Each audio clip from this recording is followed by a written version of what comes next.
শাস্ত্র অনুসারে কখন সহবাস করা উচিত? শাস্ত্র অনুসারে সহবাসের 10টি নিয়ম। বন্ধুরা, আজ তোমরা শাস্ত্র অনুসারে সহবাসের উপযুক্ত সময় শিখবে, তবে নির্দিষ্ট দিন এবং সময়ে সহবাস এড়ানো উচিত।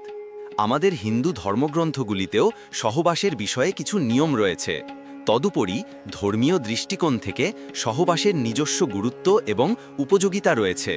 আমাদের ধর্মগ্রন্থগুলিও নির্দিষ্ট করে দেয় যে কখন কাজ করা উচিত। আমাদের ধর্মগ্রন্থগুলি মানব জীবনের প্রতিটি দিককে সম্বোধন করে। এর মধ্যে একটি হল একজন পুরুষ এবং একজন মহিলার মধ্যে শারীরিক সম্পর্কের সময়। শাস্ত্রগুলি যৌন সম্পর্কের জন্য নির্দিষ্ট সময় নির্ধারণ করে। আয়ুর্বেদ নির্দিষ্ট দিন এবং নির্দিষ্ট সময় নির্দিষ্ট করে যা সহবাসের জন্য উপযুক্ত নয়। যেমনটি সবাই জানে, বিশ্বের সবাই সহবাসে লিপ্ত হয়, তবে সহবাসের জন্য কিছু নিয়ম এবং সময় প্রতিষ্ঠিত হয়েছে। মানুষ হোক বা প্রাণী, সকলেই সহবাসে লিপ্ত হয়, কারণ এর পরেই সন্তান ধারণ করা সম্ভব এবং বংশধারা অব্যাহত থাকে। সেই কারণেই আমাদের শাস্ত্রগুলি খোলাখুলিভাবে সহবাস নিয়ে আলোচনা করে। স্বামী স্ত্রীর মধ্যে যৌন সম্পর্কের বিষয়টিও একটি শক্তিশালী সম্পর্ক বজায় রাখার একটি ভিত্তি, যদি তা কামে নয় বরং প্রেমে পরিপূর্ণ হয়। এমনকি এই আধুনিক যুগেও মানুষ খোলাখুলিভাবে সম্পর্ক নিয়ে আলোচনা করতে লজ্জা পায়। তবে প্রাচীনকালে সহবাসকে একটি স্বাভাবিক এবং ধর্মীয় কাজ হিসাবে বিবেচনা করা হতো। এই সম্পর্কের পবিত্রতা বজায় রাখার জন্য রাতকে সবচেয়ে উপযুক্ত সময় হিসাবে বিবেচনা করা হয়। শাস্ত্র অনুসারে দিনের বেলায় তৈরি হওয়া সম্পর্কগুলি পরিবারের ওপর কী প্রভাব ফেলে, আজকের সময়ে এই নিয়মগুলি ভুলে গেছে। যৌন মিলন এখন আনন্দের উৎস হয়ে উঠেছে, তবে প্রাচীনকালে এটি যৌন আকাঙ্ক্ষা নয় বরং বাধ্যবাধকতা এবং ভালোবাসার অনুভূতি হিসাবে বিবেচিত হতো। যদি আমরা আয়ুর্বেদের দৃষ্টিকোণ থেকে এটি পরীক্ষা করি, তাহলে যদি কোনো মহিলা দিনের বেলা সহবাসের সময় গর্ভবতী হন, তাহলে জন্ম নেওয়া শিশুটি অসংখ্য রোগে ভুগতে পারে এবং কঠোর, নির্লজ্জ এবং কামুক প্রকৃতির হতে পারে। বন্ধুরা, আয়ুর্বেদকে একটি প্রাচীন স্বাস্থ্য বিজ্ঞান হিসাবে বিবেচনা করা হয়। এখন এর অনুসারীরা কেবল ভারতেই নয়, বিদেশেও বৃদ্ধি পাচ্ছে। 1 নম্বর নিয়ম হল কুৎসিত, খারাপ চরিত্র, অভদ্র আচরণ এবং নিম্ন শ্রেণীর মর্যাদার মহিলাদের পুরুষের সাথে যৌন মিলন করা উচিত নয়। এটি নৈতিক এবং ধর্মীয় দৃষ্টিকোণ থেকে গুরুত্বপূর্ণ পরামর্শ। এটি বিবাহের পবিত্রতা এবং সম্মানের বিরুদ্ধে। স্বামী স্ত্রীর মধ্যে পবিত্রতা এবং সম্মান বজায় রাখার জন্য এই পরামর্শ দেওয়া হয়। অর্থাৎ একজন পুরুষের কেবল তার স্ত্রী বা স্ত্রীর সাথেই যৌন মিলন করা উচিত। যে কেউ নিয়মের বিরুদ্ধে এমন কাজ করে, সে পরবর্তী জীবনে অনুতপ্ত হবে। উপরে কেউ আছেন যিনি তাদের অনৈতিক কাজ প্রত্যক্ষ করেন। আকুলিন মানে হল একজন বিবাহিত পুরুষ বা মহিলার তাদের স্ত্রী বা স্বামী ছাড়া অন্য কারোর সাথে শারীরিক সম্পর্ক করা উচিত নয়। কুৎসিত মানে অসভ্য। সংক্ষেপে এই বাক্যটির অর্থ হল কোনো ব্যক্তির কারোর সাথে শারীরিক সম্পর্ক স্থাপন করা উচিত নয়, এমনকি যদি তারা শারীরিকভাবে আকর্ষণীয় নাও হয় বা খারাপ চরিত্রের হয়। এটি নীতি ও মর্যাদার পরিপন্থী। এই উপদেশ এবং নিয়ম একজন ব্যক্তিকে তার জীবনসঙ্গীর প্রতি বিশ্বস্ত থাকতে, পবিত্রতা বজায় রাখতে এবং সামাজিক মূল্যবোধকে সম্মান করতে উৎসাহিত করে। দ্বিতীয় নিয়ম। বন্ধুরা, আমাদের শরীরে 5 ধরনের বায়ু রয়েছে। এগুলোকে ব্যান, সমান, আপান, উদান এবং প্রাণ বলা হয়। এই 5টি বায়ু শরীরের বিভিন্ন কার্য নিয়ন্ত্রণ করে। শরীরে এই প্রাণগুলির কাজ কি, আয়ুর্বেদে এটি নিম্নরূপ বর্ণনা করা হয়েছে। ব্যান, ব্যাপনতি শরীর, সাধ্য, যার অর্থ যা সমগ্র দেহে বিস্তৃত, তা হল জ্ঞান। এটি রক্ত সঞ্চালন, শ্বাস প্রশ্বাস, ইন্দ্রিয় স্নায়ু ইত্যাদির মাধ্যমে সমগ্র দেহকে নিয়ন্ত্রণ করে। অবচেতন মনের স্বয়ংক্রিয় শারীরিক কার্যাবলী এর মাধ্যমে সম্পন্ন হয়। সমান, রস সামান্য ইতি সময় প্রকার নয়তি ইতি সমান, অর্থাৎ যা রসগুলিকে যথাযথভাবে তাদের সঠিক স্থানে পরিবহন এবং বিতরণ করে, তা হল সমান।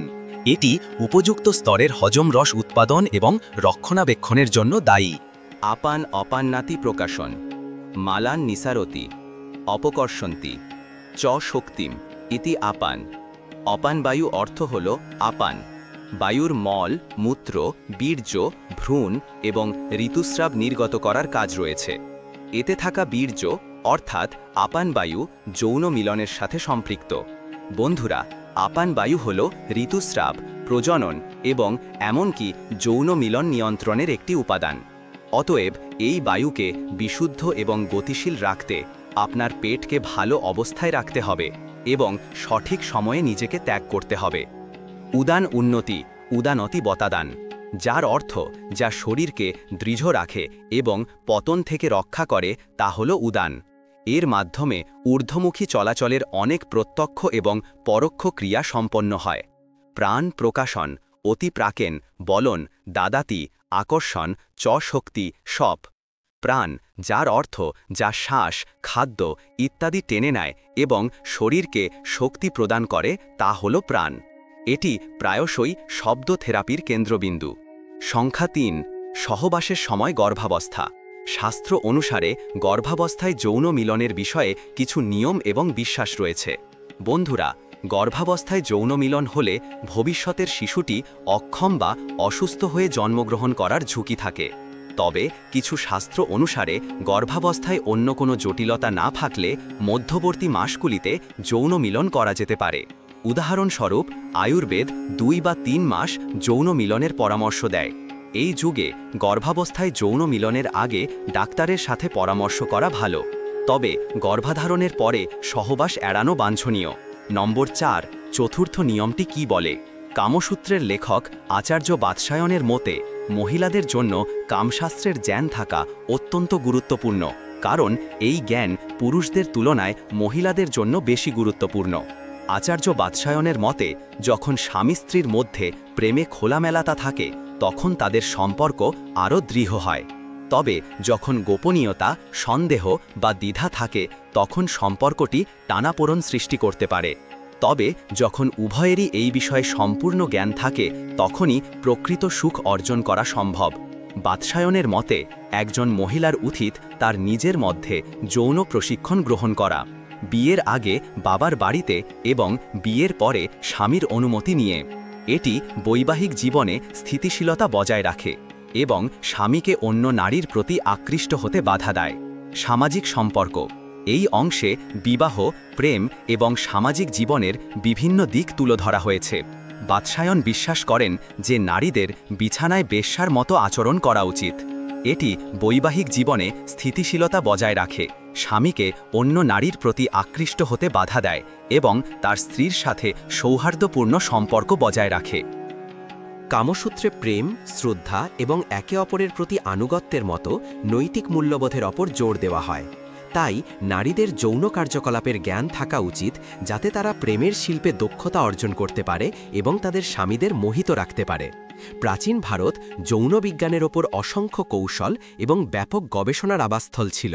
মহর্ষি বাৎসায়ন যৌনতাকে জীবনের একটি অপরিহার্য অংশ বলে মনে করতেন। আচার্য বাৎসায়নের জ্ঞানের ওপর ভিত্তি করে আচার্য বাৎসায়ন কামসূত্র রচনা করেছিলেন। আচার্য বাৎসায়নের মতে একজন বিশ্বস্ত ব্যক্তিরই একজন মেয়েকে যৌন মিলন সম্পর্কে শিক্ষা দেওয়া উচিত।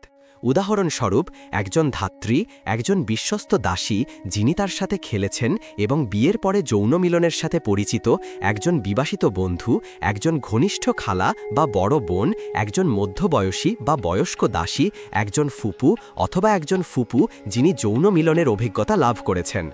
যৌনতা সম্পর্কে সঠিক জ্ঞান প্রদানের জন্য মহিলার স্পষ্ট এবং মৃদুভাবে কথা বলা অপরিহার্য। একজন মহিলার প্রেমের শিল্পে দক্ষতা অর্জন এবং তার স্বামীকে মোহিত রাখতে যৌন শিক্ষা অপরিহার্য।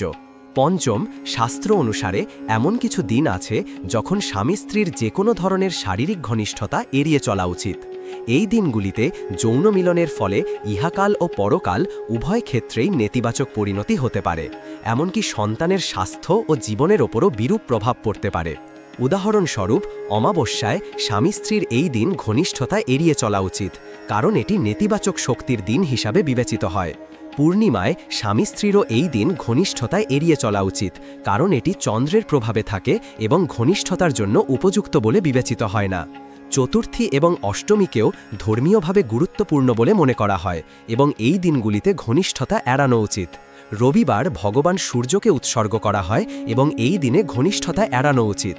সংক্রান্তি, যে দিন সূর্য এক রাশি থেকে অন্য রাশিতে প্রবেশ করে তাকে সংক্রান্তি বলা হয় এবং এই দিনে ঘনিষ্ঠতাও এড়ানো উচিত। বিশ্বাস করা হয় যে সন্ধ্যার সময় নেতিবাচক শক্তি আরও সক্রিয় হয়। অতএব সন্ধিয়ালের সময় আহার, ঘুম অর্থাৎ যৌন মিলন, মলত্যাগ, রাগ, আর্থিক লেনদেন, দোরগোড়ায় দাঁড়ানো এবং ভ্রমণ নিষিদ্ধ। এটি শ্রাদ্ধপক্ষ শ্রাদ্ধের সময়। শ্রাদ্ধপক্ষের সময় পূর্বপুরুষদের স্মরণ করা হয় এবং শারীরিক সম্পর্ক যথাযথ বলে বিবেচিত হয় না। নবরাত্রির 9 দিন ধরে দেবীর পূজা করা হয় এবং এই দিনগুলিতে যৌন মিলন এড়ানো উচিত। ধর্মীয়ভাবে শ্রাবণ মাস ভগবান শিবের উদ্দেশ্যে নিবেদিত এবং এই সময়ে যৌন মিলনকে ভগবান শিবের উপাসনার ক্ষেত্রে বাধা হিসাবে বিবেচনা করা হয়। ঋতুস্রাবের সময় পুরুষ এবং মহিলাদের একে অপরের থেকে দূরে থাকা উচিত, যা ঋতুস্রাব নামে পরিচিত। শারীরিক মিলন এড়ানো উচিত। এই নিয়ম অনুসরণ করলে ঘরে সুখ, শান্তি, সমৃদ্ধি এবং পারস্পরিক ভালোবাসা এবং সহায়তা নিশ্চিত হয়। অন্যথায় কেউ পারিবারিক কলহ এবং আর্থিক ক্ষতির পাশাপাশি অপ্রত্যাশিত ঘটনাগুলিকেও ডেকে আনে। 6 নম্বরে রাতের প্রথম প্রান্তিকে যৌন মিলনের জন্য উপযুক্ত সময় হিসাবে বিবেচনা করা হয়। শাস্ত্রে পুরুষ এবং মহিলাদের মধ্যে যৌন মিলনের জন্য নির্দিষ্ট সময় নির্ধারণ করা হয়েছে। আয়ুর্বেদ নির্দিষ্ট দিন এবং নির্দিষ্ট সময়কে যৌন মিলনের জন্য অনুপযুক্ত বলে উল্লেখ করেছে। ধর্মীয় শাস্ত্রেও রাতের প্রথম প্রান্তিকে যৌন মিলনের জন্য উপযুক্ত বলে ঘোষণা করা হয়েছে। রাতের প্রথম প্রান্তিকে সহবাসের ফলে জন্ম নেওয়া শিশুরা ভাগ্যবান। এই সময়ের মধ্যে সম্পাদিত একটি আচারের ফল হল এমন একটি শিশু যে ধার্মিক প্রকৃতির এবং সম্ভাবনাময়, গুণী, শৃঙ্খলা, পিতামাতার প্রতি স্নেহশীল, ধর্মীয় কর্তব্য পালনকারী, সফল এবং বাধ্য। কিছু ধর্মীয় গ্রন্থ অনুসারে রাতের প্রথম সময়, যা প্রদোষকাল নামেও পরিচিত, আচার অনুষ্ঠানের জন্য সবচেয়ে উপযুক্ত সময় বলে মনে করা হয়। রাতের প্রথম সময় রাত 10টা থেকে 12টা পর্যন্ত বলে মনে করা হয়। প্রথম সময়ের পরে রাক্ষসরা পৃথিবীতে ঘুরে বেড়ায়। এই সময়ের মধ্যে সম্পাদিত যে কোনো আচার অনুষ্ঠানের ফলে সন্তানদের মধ্যে আসুরিক বৈশিষ্ট্যের উত্তরাধিকার সূত্রে প্রাপ্তির ঝুঁকি থাকে। ব্রহ্ম মুহূর্তের সময় আপনার যৌন মিলন এড়িয়ে চলা উচিত। ব্রহ্ম মুহূর্তের সময় ভোর 4টা থেকে 5:30 পর্যন্ত। এই সময়কালে যৌন মিলন অনুপযুক্ত বলে মনে করা হয়।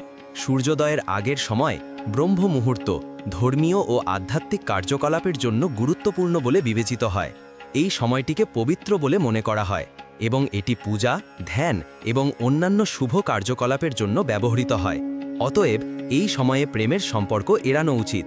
বিপরীতে কিছু অন্যান্য বিশ্বাস পরামর্শ দেয় যে প্রতিক্রিয়ার জন্য কোনো নির্দিষ্ট সময়সীমা নেই এবং এটি ব্যক্তির শারীরিক ও মানসিক অবস্থার উপর নির্ভর করে। সংখ্যা 7। আয়ুর্বেদ অনুসারে একজন মহিলার ঋতুস্রাবের সময় সহবাস হল আয়ুর্বেদের শাস্ত্রের বিস্তারিত বর্ণনার সৌন্দর্য। ঋতুস্রাবের সময় যৌন মিলন সম্পর্কে অনেক ভুল ধারণা রয়েছে। কেউ কেউ এটিকে উপযুক্ত বলে মনে করেন, আবার কেউ কেউ দ্বিমত পোষণ করেন।